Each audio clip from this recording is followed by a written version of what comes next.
Welcome back to today's episode of Words of the Wise. Today I have Chief Niehus from Chardon PD in Ohio. He has over 39 years experience in law enforcement.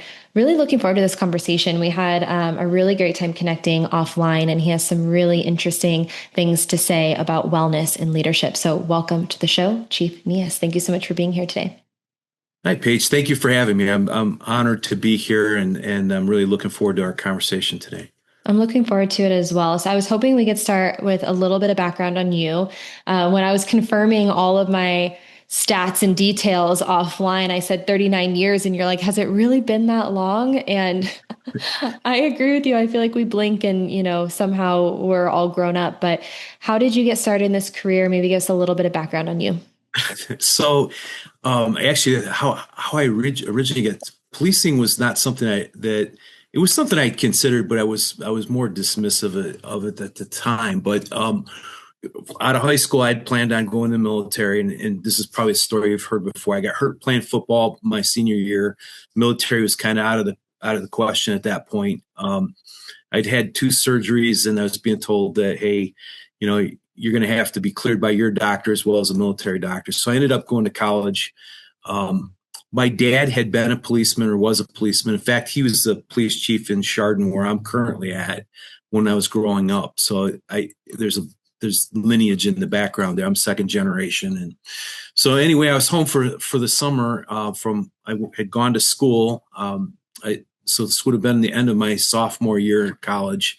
I came home and I was involved in some kind of a crazy situation where I actually was on my way home from my part-time job, and I witnessed a car went behind a business, and it just didn't look right. It was the middle of the night. I saw them turn their headlights off, and like the fool that I was back then, I followed the car to see where it was going, and I witnessed a couple of folks come out of the woods, and they were carrying Corvette tires. And so I interacted with that.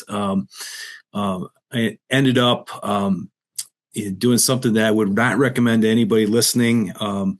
I interacted with them. I took their IDs from them, and I went to the local police department here, and I ran into the window, and I said, hey, these guys are stealing Corvette tires up the street here. And I'll never forget the look on the dispatcher's face, that he thought I was just absolutely crazy. So the officer came running out, and I knew these guys because, my dad was the chief. So I jumped in the car with them, went back up there, and three of the four of them were still there. The only one that was not still there was the one that didn't have a driver's license. So anyway, that kind of led to me. I had to testify at the grand jury. And while I was waiting to testify, a lieutenant from the sheriff's office at that time asked me what I was doing there, and I told him the story. And he said, well, number one, you're crazy. Number two, don't ever do that again. And number three, he said, we have an application for you. We want you to apply. Wow. So, and I did that. And within short order, I was starting my career at the local sheriff's office, and off to the State Patrol Academy I went. So that's kind of how I got started. That is so funny. They're like, do not do that again. Yeah. But also we want to hire you. Yeah. When can you start?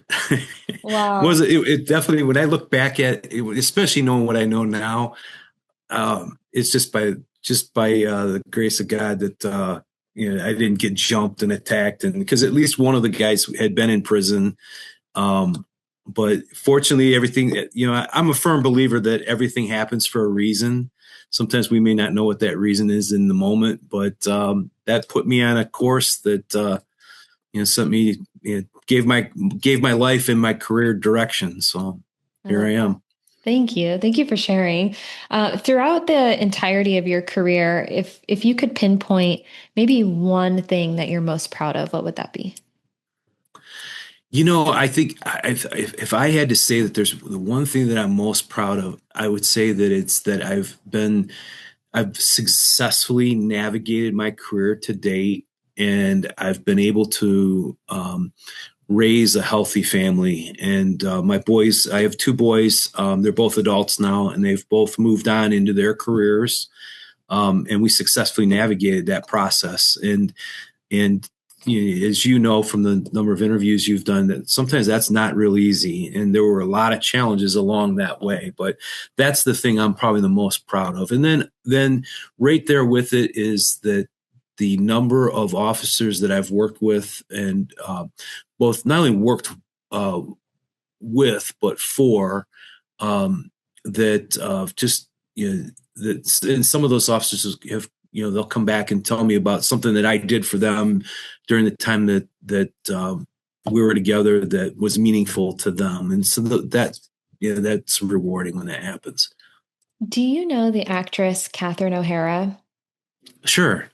Sure. So, obviously she just recently passed. And so, there have been like a lot of new footage and, videos of her coming to light. And there was this video that I saw on social media, and she was at the airport. And so she's just in, plain clothing. And the guy runs up to her and he's like, Catherine O'Hara, you're an icon and you've been in so many movies and roles. And, what's your favorite role that you've ever played? And she looked at the camera and she said, being a mom.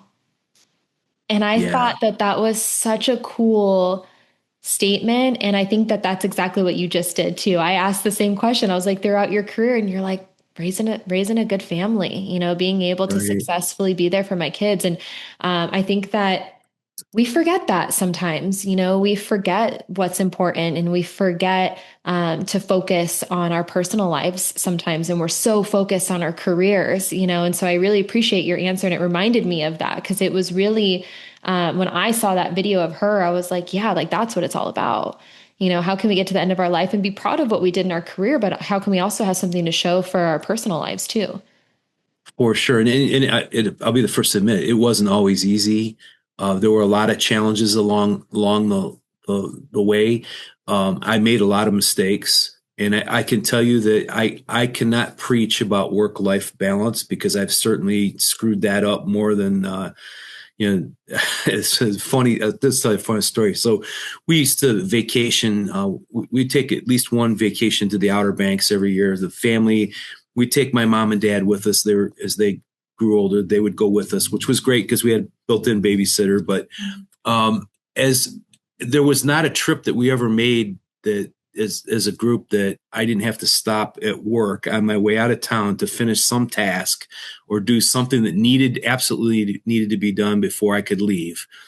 And I think back about that now, and I think what was so important that I had to stop and leave them in the car. They would sit in the car waiting for me. And sometimes it'd be an hour, 90 minutes where they're sitting in the car waiting for me because I felt that I had to get something done before I left. Yeah. In just over the years, well, so that story comes around full cycle. I just had a conversation with my oldest son. He's in the military, and he was telling me a story about here just a few weeks ago. He stopped on post. He had something he needed to take care of. He had his girlfriend in the car. Well, she sat in the car for 2 hours while he was inside doing whatever he needed to do. So I'm fearful that he learned that from me. But some things, it's a challenge. It really is. I think that what you said is really relatable to a lot of people who are listening. And I have also done that in my career too. I think that sometimes it takes us looking, hindsight's 2020, like looking back and being like, wow. And asking those questions, was it really that important? Could I have, skipped it? And what I've learned over my life is that there's always another task. There's always another email. There's always more to do. And I've had to, and I've talked about this on the podcast before, but I've had to like really almost like create buckets for, where I'm like, is this something like I have to ask myself the question in real time? Like, is this something that absolutely needs my attention right now? Or can this wait a couple days, or can this wait a week? What is the priority level here really? And it is hard when you're so dedicated to your work and your work ethic is really strong. It's so hard because everything seems like it's top priority. But I think we can take a step back and realize not everything is, not every email has to be answered right away. Not every task needs to be completed, right away. So I've learned the hard way too. And I think right along with that, over the years, I've also learned that I've become better. I'm not perfect, but I've become better at trusting and delegating. I mean, trusting some of those tasks that I felt that I needed to do myself and delegating them to other folks within the organization. And what I've realized from that is oftentimes when I do that, the job gets done. And they're also the folks that are getting assigned those tasks are also learning, and they're growing from the opportunity to do something that would normally not be in their normal daily duties. So it's sometimes that relieves the pressure for me, but I also now see that, hey, I'm developing the folks that are coming behind me. And I think especially now when I'm in a smaller agency, the Chardon Police Department's a smaller agency. So that delegation is important, and the succession planning is also equally important. Yeah. And I have a great lieutenant who's the XO here that I've handed off a great deal of duties to, because I'm hoping that he'll follow me. If he doesn't run with his hair on fire to get away, but I'm hoping that he'll follow and be the next chief here. So he definitely will be well prepared because of the things that I'm able to delegate to him. So yeah. I've had to learn that the hard way too. But what I've learned is actually sometimes, especially if you have a good team, it's done better by them than it could be by me. oh, very, very true. That's very true.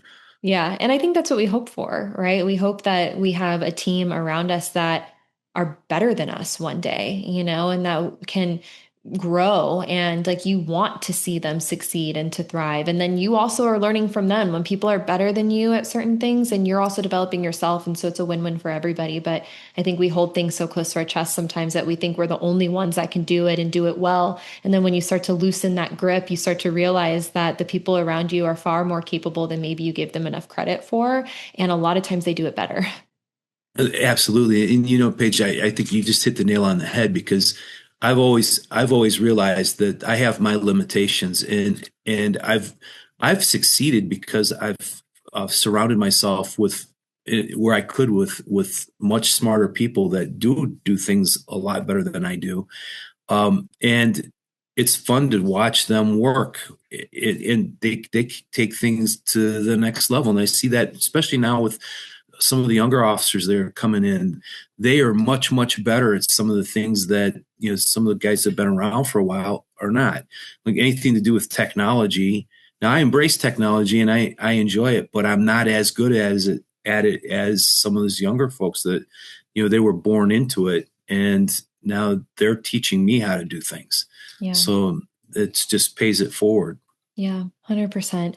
One of the things that we talked about a little bit offline is you were really impacted by Dr. Gilmartin, and you said that you learned a few things from him. And so I was hoping that you could share some of those learning objectives with our listeners as well. Sure. So back at the time I first met Dr. Gilmartin, I was a shift sergeant. I worked for the sheriff's office. It was a busy agency. And as a shift sergeant, had a lot of responsibilities, and it was a stressful. The position I was in was pretty stressful, so I signed up to see Dr. Gilmartin at our regional training academy, mostly because I realized that that was a topic that I was interested in, and that might be able to roll over into some of the teaching I was doing with our local CIT program. So I went to see him, and admittedly, when the first few minutes, I was thinking maybe I was in the wrong place, because, it was just, I wasn't necessarily bought in right away. But the longer he spoke and the more that he got into the topic, it really came home at one point. So he was telling the story of, he describes it as the magic chair. And he talks about how officers, they become over invested, and at times that there's this magic chair at home that they officers will find themselves sitting in, and um, they become non-responsive to everything going around them. And I realized that at the moment that he was talking about that topic, I was thinking, man, this guy's been talking to my wife. And what I mean by that is that I would come home. We had take home cars, so I'd arrive at the house, and all I wanted to do was get inside, get out of the uniform, get to my recliner with my newspaper and the remote. And when I every day when I'd come through the door, my wife and my kids were little at the time, would meet me, and man, I would get frustrated. It was I would become agitated because I knew what I needed. I needed to be left alone, and that's what I felt I needed. And and that's what. And I look back, I wasn't necessarily. I was surly. I guess that's probably the best way I could put it. And I would do just that. I get the paper, the remote, and I just wanted to be left alone. 15, 20 minutes later, I'm a different guy. Well, it took Dr. Gilmartin describing that process for me to realize exactly what I was doing. And where he took it, the next level was that, the impact that I was having on my wife and kids, because they look forward to, he talks about they're looking for the people you care about the most and that care about you the most, or they're waiting for you. And then the minute you come in contact with them, you're less than approachable and surly, and you shut that switch off. And what he said to me, or said to the class, and resonated with me, was that at some point that switch gets shut off and it doesn't come back on, and the family's not there to meet you when you get home. In fact, they don't want anything to do with you. And when he said that, I realized I'd already gone through that transition to where, hey, I was going home. There was nobody at the door. They weren't waiting for me the way they had been. And that was in that moment that I realized that the problem was me, and I needed to do something about it, because what I thought I needed, and probably what I did need, was also causing a relationship problem that I didn't recognize. So out of that, then I certainly realized and appreciated the message, and I had to work hard to restore that relationship with my wife and kids. But it took that education from Dr. Gilmartin for me to figure that out. And had I not seen him when I saw him, it would have been probably a different outcome. And he talks about how that can lead to irreparable damage that sometimes can end marriages, and relationships with your loved ones. And those are the folks that we should be focused on. Yeah. So then, fast forward to more recently, he talks about the career in policing, especially the ups and downs, and the way adrenaline works, and just the life in policing, how that can have a catastrophic effect on you in your non-work life, where you become non-responsive. He described it as you lose your spontaneity. Well, I've been thinking about that here a lot recently, because you get a busy day, you're stressed, you get home, and you don't want to make any decisions. I make decisions all day long, and some of them are pretty important decisions. And so I find myself, hey, what are we going to do for dinner tonight? I don't care. Where do you want to? What restaurant do you want to go to? What movie do you want to go see? I really don't care. Just pick one. Well, that's that loss of spontaneity, and so those are a couple of things that Dr. Gilmartin pointed out that can happen. But for officers, it's important that they have some insight that these are things that can happen. They do happen, and they are happening. But if you make the officers aware of it, they're more likely to recognize it when it's going on, and to be able to pursue avenues where you can fix that. Yeah. Yeah. And I think an interesting thing that you said that popped out to me was, you said if you would have went into that initial presentation at any other time in your career, maybe you wouldn't have been receptive to it, or maybe it wouldn't have landed in the same way. And now, fast forward, you're seeing something else, in his teachings and in his book where you're like, oh, I get it. And I think that it's a testament. And I think this is, also something that you mentioned is like, how can we be proactive? How can we have these conversations early and have awareness and education around them? But the idea is, they might not feel like they need it right now. They might not be receptive to it right now. They might not have an understanding of what's going on right now in their own personal lives. But there is one day where they're going to go, oh, I've heard about this. And now Right. I know what I can do. And so I think that it's really important to try to introduce these concepts and this education, this awareness as early as possible, and to continue that conversation throughout the career. So when that day comes where you're starting to notice these signs or you're starting to see these things happen, you are already ahead of the curve and you're not asking yourself what's going on. You're not asking yourself what you can do. You already understand because it's been a part of the conversation. That's so very true. If you've been exposed to it, at least you might have that a better ability to recognize it when it's happening, and you have some idea where to go to get some help. And I think for me, I think that when we talk offline about wellness, I think this dovetails right into that as well, because the whole conversation about wellness for me when I started, there were no conversations about wellness. There were no conversations about mental health. Those, I think we are doing a better job now with wellness. You've certainly you're in that space and you're seeing the growth in the field. And as I told you offline, I think that that's something I wish I'd have recognized much earlier on in my career, because, you come into it, you come out of the academy, you're healthy, you're probably working out. And then as life and your work-life balance, sometimes that gets a hold of you and you stop doing some of those things that maybe you did as part of your routine earlier. And pretty quickly, 5 years turns into 10, 10 turns into 20. And now you're sitting at 20 plus years in, and you're looking at you're 30 pounds overweight, you bad back. You're not, relationships are struggling, and a lot of those things, wellness side that you didn't take care of, that's going to pay. You're going to pay for that if you didn't recognize it early enough. Yeah. Yeah. And you had, talked to me about, shifting from this wait until it's broken mentality and, being as proactive as you can. But what I find to be really interesting,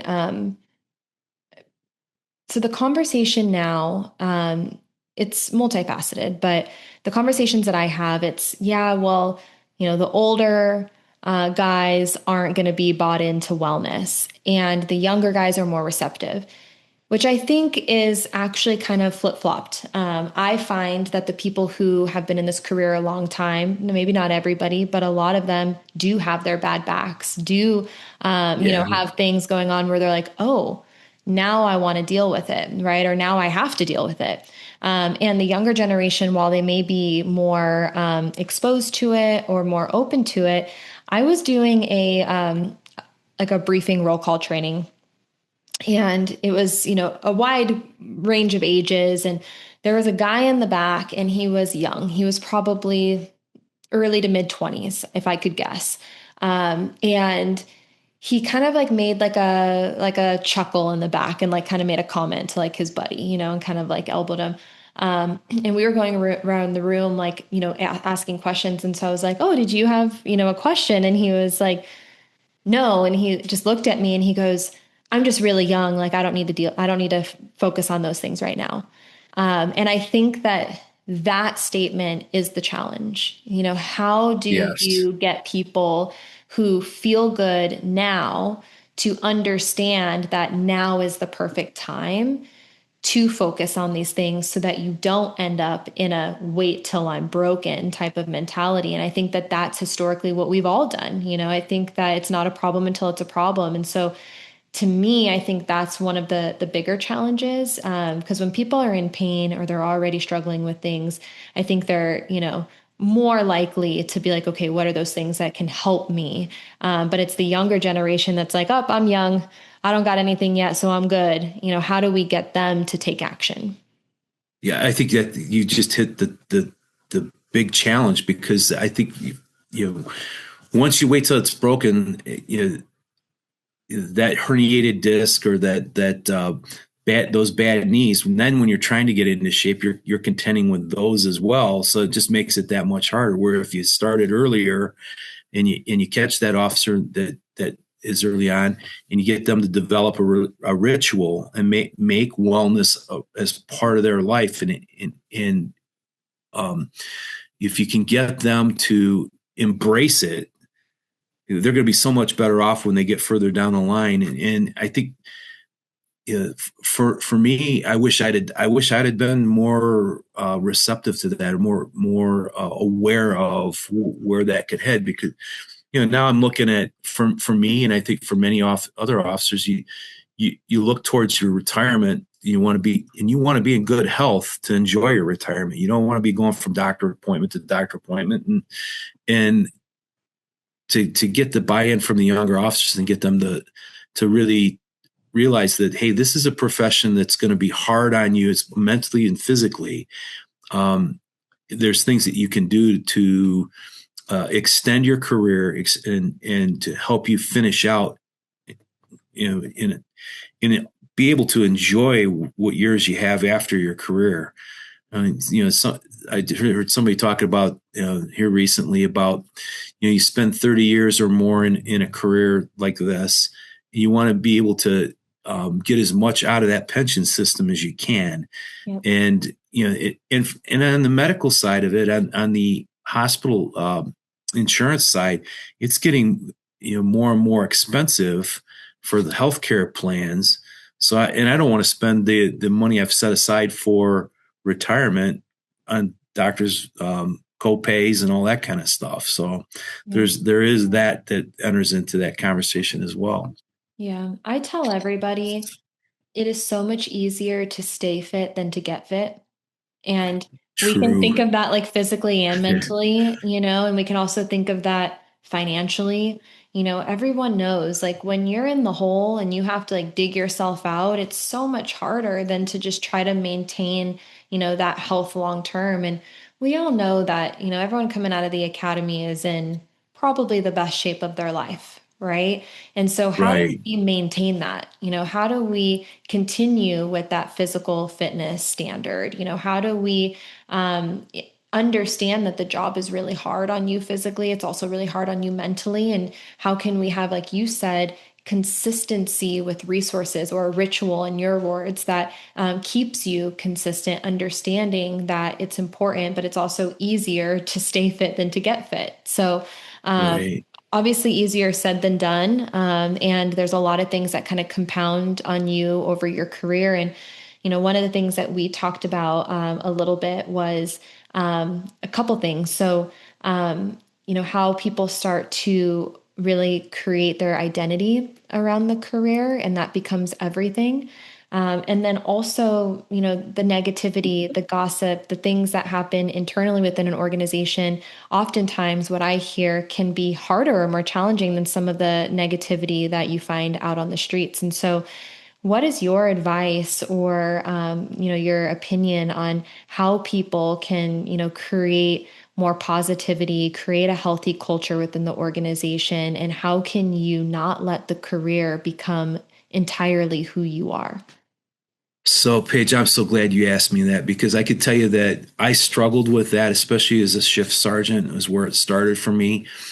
And I had the good fortune of hearing Sam Faulkner, who was a legendary instructor at the Ohio Peace Officer Training Academy, and he did a course down there. It was called Developing a Winning Attitude. And so I had the good fortune of meeting Sam, going through that class. And one of the first things he did, he asked for a show of hands. He was looking for how many officers had been mandated to go to that class versus how many had volunteered. Because a lot of departments, if they had a bad actor or somebody with a bad attitude, they'd send them to see if Sam could fix them. But Sam talked about a problem that had occurred in his life that one, he's a very driven man to begin with, but he had something that some officers would take could take as being negative, and that they could react poorly to it, generate a poor attitude about their work and about just that whole negativity.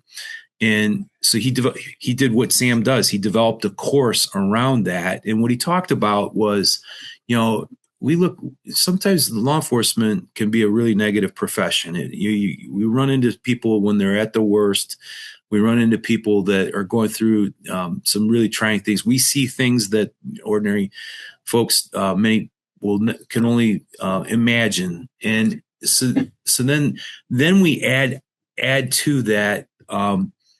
When you get back to the station house and you have, in some cases, toxic work environments where there's gossip and people talking about each other, and one of the things Sam talks about is there's so much negativity that you have to, and as a good leader and as a good supervisor, you got to stop that.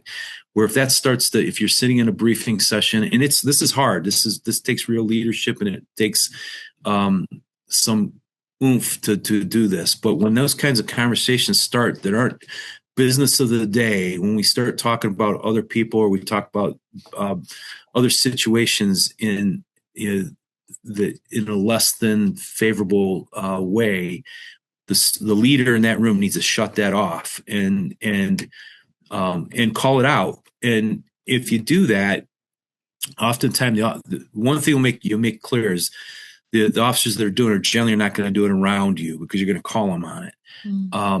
And so I took that away. But the other thing that more importantly is that Sam talked about inoculating yourself with positive inferences.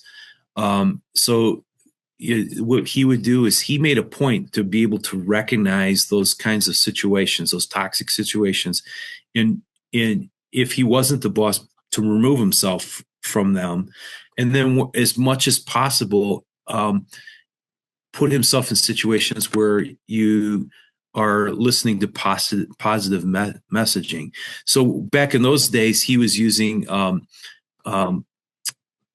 tapes, motivational tapes, and he would talk about how he'd listen to them. Well, that's much more accessible now with podcasts, and there's a lot of great speakers out there with a lot of good topics and delivering positive messages. So, and then finding and seeking out positive people. And they don't have to all be law enforcement. In fact, it's probably best to have a good mix of people, but positive people that could be a good role model or a good inference for you.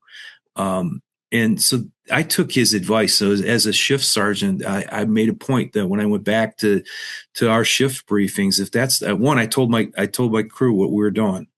We don't have time for that. It's counterproductive. There's not anything good that's going to come from those kind of conversations. We're not going to do it. You're not going to do it in front of me, at least. What you do, you go car to car someplace with, but keep in mind when you're doing that, there's not anything positive coming from those kind of conversations. And for me, that went a long way, because I separated myself and I made a conscious effort to be a positive person. And I think we all in the profession, who those folks are. You could see them coming. I just made a conscious decision to cut that off. I don't need that in my life. Yeah, I think one, it is really important to counteract the negativity. So our brains will look for evidence of everything, right? And so if you are constantly surrounding yourself with stress and negativity, your brain is going to be trained and wired to look for more evidence of those things. And so you're going to see more negativity and more stress. And then the reverse is also true. If you're counteracting that, and maybe you are listening to podcasts, maybe you're practicing gratitude, your brain is then going to be rewired to find more evidence of those positive things in your life. And I also think that we have to take as much accountability for ourselves as possible, accountability versus blame all day long. And that is so much harder. It's so much easier to point your finger at everybody else, and then to like take accountability. And so are we the problem? you know, True. are we spewing negativity? Have we, and I've had those points in my life where like I didn't even realize it, where I was just pointing my finger, I was complaining about everything. And then I had people in my corner, and this is why I agree with you. It's important to have really good people in your circle who are willing to call you out, or leadership who's willing to be like, no, we're not going to do that. Like, hey, you're being negative or and so I was lucky enough to have people in my corner that were like, Paige, like you're being really negative right now. And for me to be like, oh my gosh, I didn't even realize it, And so I think we have to look inwards a lot to understand, are we a part of that problem? Are we feeding into the negativity? Are we adding to the stress? Or are we that beacon of light? Are we smiling? Are we laughing? Are we, trying to have productive conversations with people? Are we lifting people up or are we tearing people down? And so I think if we can all start with ourselves, then that'll help and that'll compound, versus blaming everybody else. That's exactly right. And that's a great strategy for how you go about changing the culture of the agency as well. So if you get an officer or two or three to buy into that, and then others follow, that's a great way to change the culture. Because if the sergeant, the lieutenant, or whoever else in the chain of command falls into that and they start doing it, then they're ratifying it, and it just perpetuates itself. But if you cut it off and you get others to realize, and I think some of that starts with some degree of education. You got to train them so that they understand, hey, these kind of conversations are not going anywhere. They're actually bad. They're toxic. They're not good for you. They're not good for anybody else around you. It's going to, if it's not already affecting your mental health, it certainly will if you could continue. And then I hope the same thing goes back with the conversation about Dr. Gilmartin. Hopefully if you've made them aware of it, then when you react to it and you cut those conversations off, they understand why you're doing it. Yeah. Yeah. I think it's a lot of groundwork. Sure it is. It's work. That's exactly Yeah. right. Yeah. It's But it's it's work. and it's all contagious. It's a ripple effect or a domino effect, however you want to word it. But negativity is contagious. Positivity is also contagious. And so I agree. I think if you start with one or two people and then that grows, people want to strive to be better versions of themselves. I really believe that. I know that there are people who are stubborn and I know that there are people who are set in their ways and all the things, but I've never met anyone who has at least told me, like, yeah, I just want to be that miserable person that is negative to everybody and, doesn't have good relationships at home or at work. I've never met anyone who says that. I think that deep down, we all want to be liked, valued. We all want to feel like we have a community around us. We all, I think, want to be better versions of ourselves. Sometimes we get lost along the way, but I think when other people are demonstrating that and they're showing you that it's possible to be positive, even in the midst of, hard, negative things, then you want to follow in their footsteps and they'll kind of lead the way for other people to follow. I think you're absolutely right with that. And I've seen this play out as well with similar topic with training, shift level training. You have 4 shifts. 3 of them are sitting during briefing, having these toxic conversations. One shift, the sergeant's not buying into that.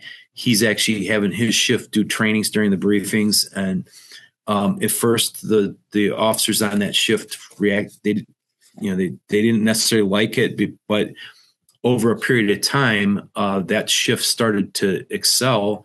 The officers started to communicate about positive training messages, and then as time played out over the course of the next 6, 8, 10 months, there were officers that were seeing that going on. They realized, hey, how do I get on that shift? Because they're becoming more productive. They seem to be dialed in when that crew goes on a call. They're working well together. That's all starts with the work that's occurring at the shift level and it's not always the sergeant or the the lieutenant that's driving that. Sometimes it's the officers that are assigned to that shift that they can be equally influential if Mhm. they've got the drive in them. Yeah, 100%. I love that you mentioned that there was maybe some pushback to start. Oh, Because one sure. of the things that I hear all the time is everyone's like buy-in, like we got to get buy-in from everybody. And I'm like, that is a losing recipe. Like you are never going to get initial buy-in from everybody, no matter what you do. Like I have never heard of an agency ever. It doesn't matter like what it is, if it's an Ironman or a Special Olympics or whatever. You're never going to get 100% buy-in. And I do think that there's always going to be a little bit of resistance when there's anything new because it's new. You don't know what it is. People are skeptical of certain things. But if you can get buy-in from one person, two people, then you can build on that. And so I think that sometimes from the conversations I hear, people are waiting to find that one perfect solution or thing or training or program where everybody is going to be bought in. And then it doesn't happen and then they don't do anything. And so it's like, how can we start small and understand that it's going to build over time? Absolutely. And it's the the whole piece with buy-in, that you look at standards and I appreciate standards, but yeah, you put the standard out, but that buy-in piece, you know, I think it's a lot easier to do that if you could you got to start small and build up, and then I think eventually you you get that one or two people that buy in, and then hopefully they influence a couple, and that you use that influence to try to do it. Because you're right, at the beginning you're not going to have that. Yeah. Yeah. Yeah. Yeah. You have mentioned a couple times leadership, and you've talked about like what it takes to be a good leader. And so I'm interested in, maybe your philosophy on leadership or your definition of a real leader. That's a great question, and I can only look to the folks that the leaders come at all different shapes and sizes, and I think a lot of it has to do with influence. I think in order to be a leader, you can't. It's got to be somebody that other people want to follow. They get people want to, Mhm. yeah, and that takes takes a considerable effort to build yourself into a leader, or for one to make themselves a leader. And I think that starts with by being the example. And not. I think that's part of it, and I think the other side is to be willing to make tough choices when it comes down to where the rubber meets the road. And in some cases that's standing up for your officers. Other cases that it is holding officers accountable, um, and being fair and consistent with them. I think those are all things that are important in leadership, and also realizing that for me, I've always looked at it as that you're never done learning about leadership. And unfortunately, I think so. Every leadership lesson that I've learned and it's not always been perfect. In fact, um, it, it usually comes with at somebody else's expense when you learn it the hard way, Mm. which troubles me because you don't want to learn things the hard way that somebody else has you know, been hard on them, and you, but I think leadership, probably the best, they call it the practice of law, the practice of medicine. It's also the practice of leadership. And in order to get good at it or to become better at it, you got to put yourself out there and demonstrate that you're willing to be a leader, but you got to be a leader that people are willing to follow. And I think there's a difference. Yeah. Yeah, I agree with you. I think we've all have had experiences with people in leadership positions that don't have that influence or people don't want to follow and it's not effective. So, how can we develop ourselves so that we are an example and we are that person that people want to follow? What are those things that we can do? So thank you for that. Oh, you're welcome. My final question is for that younger generation. What words of wisdom would you share with them that you wish you would have known when you were younger? That's a great question, and it's an important question. I think there's a couple of things. Um, I think the first thing I would say is that you have to realize that you've entered a profession that requires lifelong learning, and a commitment to developing yourself. And in that commitment and that lifelong learning is not always going to be handed to you by your agency. That you may have to reach out. You're going to have to make the effort. You're going to have to evaluate yourself. Where if it is offered, you need to take advantage of it. If it's not offered, sometimes you got to make it happen for yourself, and sometimes that comes on your own time and on your own dime. So I'd like to look at that. If you invest in yourself, and you're going to have to invest in yourself in some ways, it will pay off in the long run.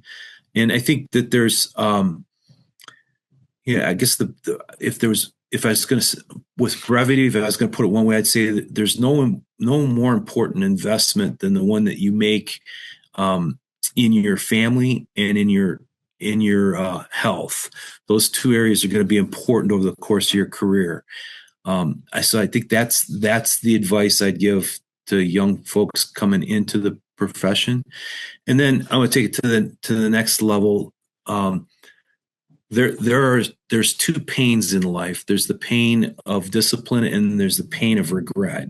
Mm-hmm. And when it comes back to part of the conversation we had earlier, if the sooner you learn that discipline, and you keep your head forward focused, you won't have as many regrets, hopefully, later in life, because you've taken on the things that you need to do. And then the other advice I'd have for new chiefs or newer up and coming chiefs, what I would recommend to them, or is something that's helped me immensely over the years, is develop an inner circle of people that you trust, that you can hold as confident advisors to you, people that you trust implicitly, that will give you advice when you need it, but they'll hold you accountable. For me, I have a group of, there's about five folks in my inner circle. We meet once a month. We have breakfast once a month, and I can share just about anything. And these are people I trust. They're not from within my organization, because you get into that, you don't want to necessarily be, because as a chief officer, there's some things that you want to keep closer to your chest. But these are things that I can bounce off. Hey, I've got an idea, or maybe I'm having a problem with something. I have that inner circle that I can bounce those things, especially if you're working in an area where you're dealing with political issues or intense media scrutiny. Having the sounding board is really, really important. So I have an inner circle that I've used, and that's been really helpful to me over the years.